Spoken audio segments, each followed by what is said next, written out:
Assalamualaikum warahmatullahi wabarakatuh. Saya akan mempresentasikan proposal tesis saya dengan judul Pengembangan ELKPD berbasis inquiry terbimbing untuk meningkatkan kemampuan berpikir kritis. Oke, sebelum saya memulai, saya memperkenalkan diri terlebih dahulu.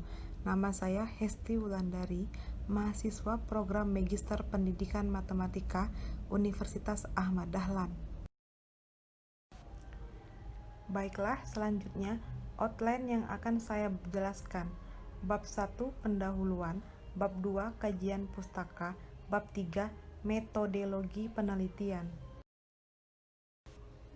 Bab 1 latar belakang, identifikasi masalah, cakupan masalah, rumusan masalah, tujuan penelitian, manfaat penelitian, spesifikasi yang dikembangkan, asumsi dan keterbatasan pengembangan. Selanjutnya, latar belakang. Proses pembelajaran matematika yang tidak efektif, pemanfaatan bahan ajar di sekolah yang belum optimal, serta skill abad 21 yang dimiliki peserta didik belum optimal. Dikarenakan belum adanya bahan ajar yang tepat untuk meningkatkan kemampuan berpikir kritis peserta didik, sehingga di sini peneliti ingin mengembangkan bahan ajar berupa ELKPD berbasis inquiry terbimbing untuk meningkatkan kemampuan berpikir kritis matematis peserta didik. Selanjutnya, identifikasi masalah. Kemampuan berpikir kritis matematis peserta didik masih rendah. Belum ada bahan ajar secara khusus yang membantu meningkatkan kemampuan berpikir kritis matematis. Belum ada bahan ajar yang menunjang model pembelajaran inquiry terbimbing. Selanjutnya, cakupan masalah. Penelitian ini difokuskan pada materi bangun ruang sisi datar kelas 8. Penelitian ini difokuskan pada pengembangan bahan ajar berupa ELKPD berbasis model pembelajaran inquiry terbimbing. Pengembangan ELKPD berbasis model pembelajaran inquiry terbimbing difokuskan untuk meningkatkan kemampuan berpikir kritis peserta didik.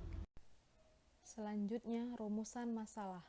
Bagaimana cara mengembangkan ELKPD berbasis model pembelajaran inquiry terbimbing yang dapat meningkatkan kemampuan berpikir kritis matematis peserta didik kelas 8 SMP. Apakah ELKPD berbasis model pembelajaran inquiry terbimbing untuk peserta didik kelas 8 SMP valid dalam meningkatkan kemampuan berpikir kritis matematis peserta didik?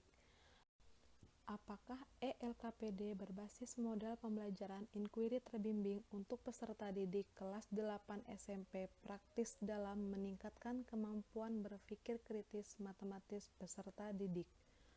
Apakah ELKPD berbasis model pembelajaran inquiry terbimbing untuk peserta didik kelas 8 SMP efektif dalam meningkatkan kemampuan berpikir kritis matematis peserta didik?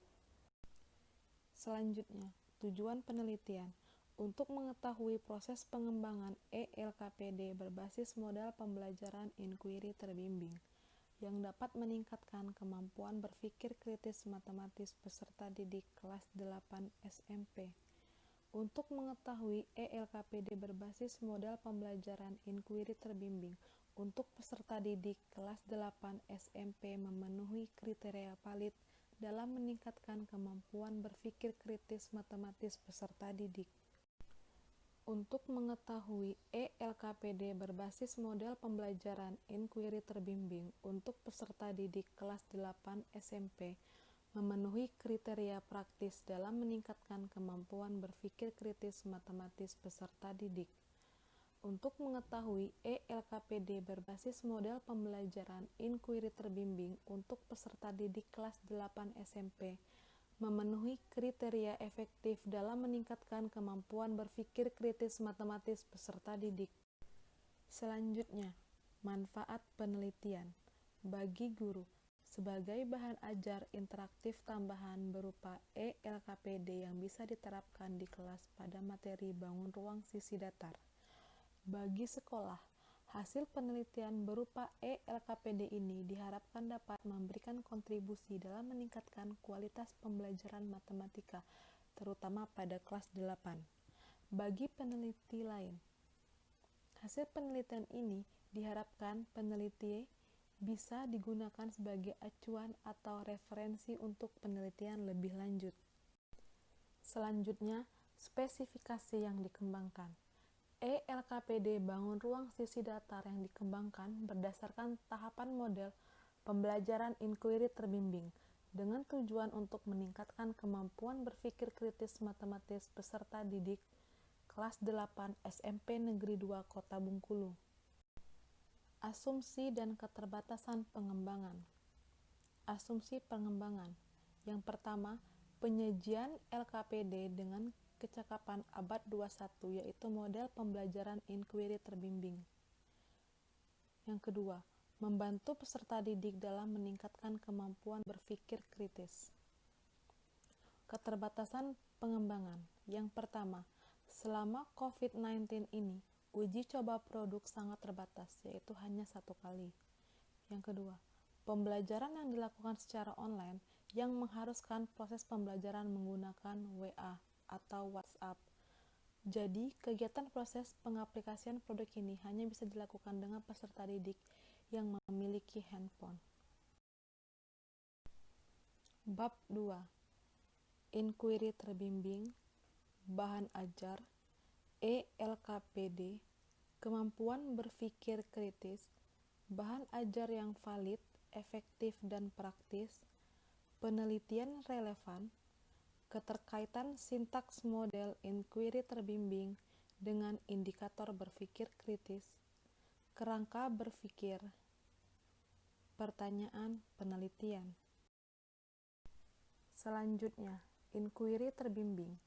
Inquiry terbimbing merupakan proses disiplin intelektual yang secara aktif dan terampil mengkonseptualisasi, menerapkan, menganalisis, mensintesis, dan atau mengevaluasi informasi yang diperoleh dari atau dihasilkan oleh pengamatan, pengalaman, refleksi, penalaran, atau komunikasi sebagai panduan untuk meyakinkan dan tindakan.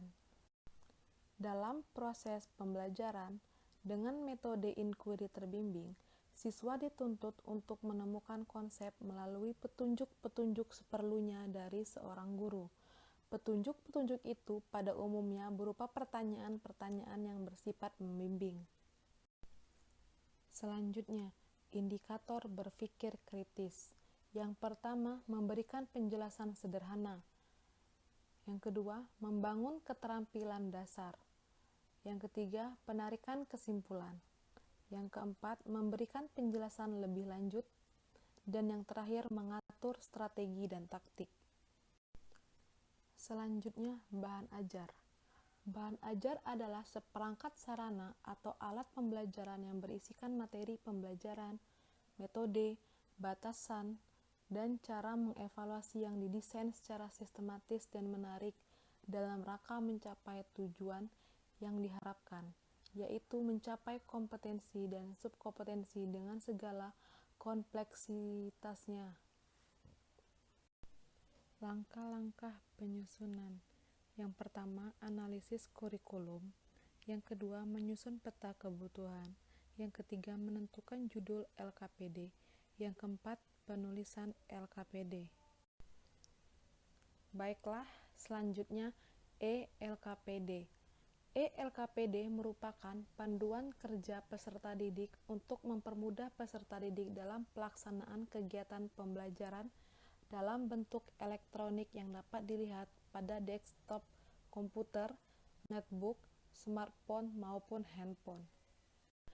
Keuntungan menggunakan e-LKPD: menghemat tempat dan waktu, memungkinkan pengguna menandai hal-hal penting tanpa takut membuatnya jelek karena coretan, ramah lingkungan karena tidak menggunakan kertas, tinta, dan lain sebagainya, ukuran huruf dapat diubah dengan mudah, karena tersedia dalam bentuk digital, sehingga akan selalu tersedia sepanjang waktu, ukuran dan kapasitas kecil, sehingga dapat menampung banyak eLKPD, menghemat biaya. Keuntungan menggunakan eLKPD: menghemat tempat dan waktu, memungkinkan pengguna menandai hal-hal penting tanpa takut membuatnya jelek karena coretan, ramah lingkungan karena tidak menggunakan kertas, tinta, dan lain sebagainya.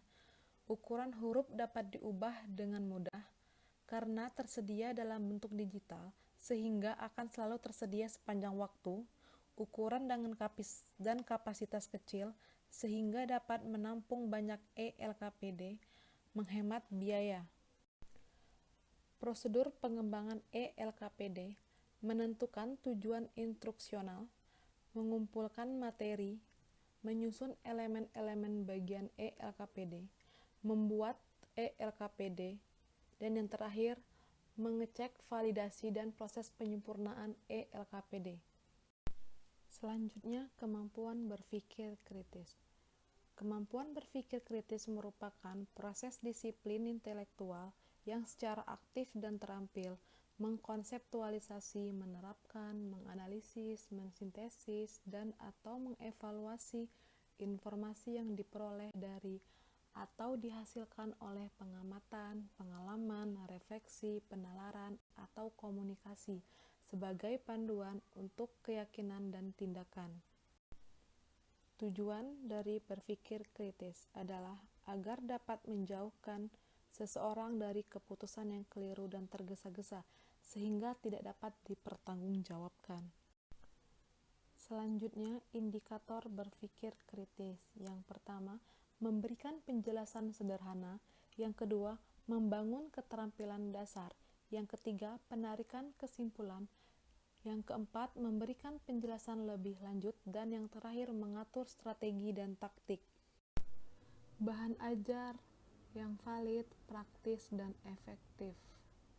Bahan ajar dikatakan valid jika hasil penelitian dari ahli atau praktisi menyatakan bahwa perangkat pembelajaran lembar kerja peserta didik didasarkan pada landasan teoretik yang kuat. Komponen perangkat pembelajaran lembar kerja peserta didik secara konsisten saling berkaitan. Bahan ajar dikatakan praktis jika hasil penelitian dari para ahli dan guru menyatakan perangkat pembelajaran lembar kerja peserta didik yang dikembangkan dapat diterapkan.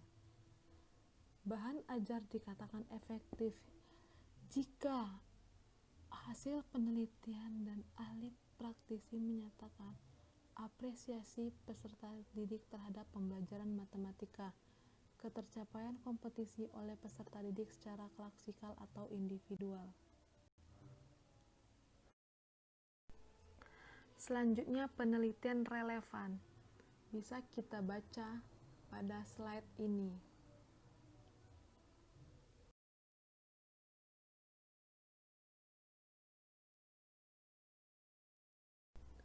Selanjutnya, keterkaitan sintaks model pembelajaran dengan berpikir kritis. Bisa kita lihat pada video ini. Selanjutnya, kerangka berpikir. Bisa kita lihat pada video ini. Selanjutnya, pertanyaan penelitian. Bisa kita lihat pada tampilan yang akan ditampilkan berikut ini. Bab 3. Yang pertama, desain penelitian.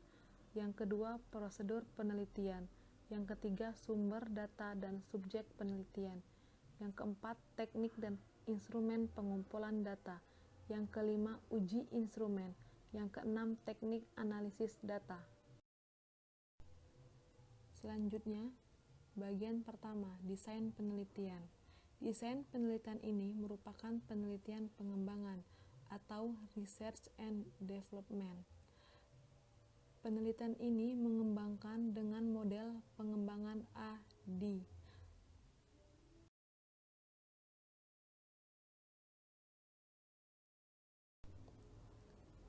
Selanjutnya, bagian kedua, prosedur penelitian.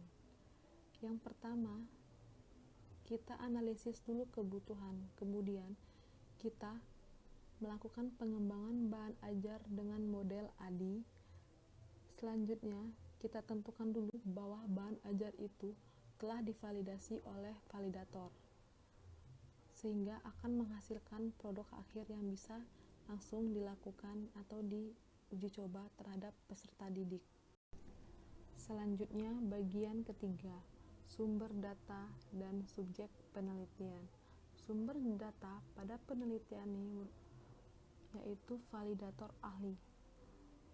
Adapun subjek penelitian yaitu peserta didik kelas 8 SMP Negeri 2 Kota Bengkulu.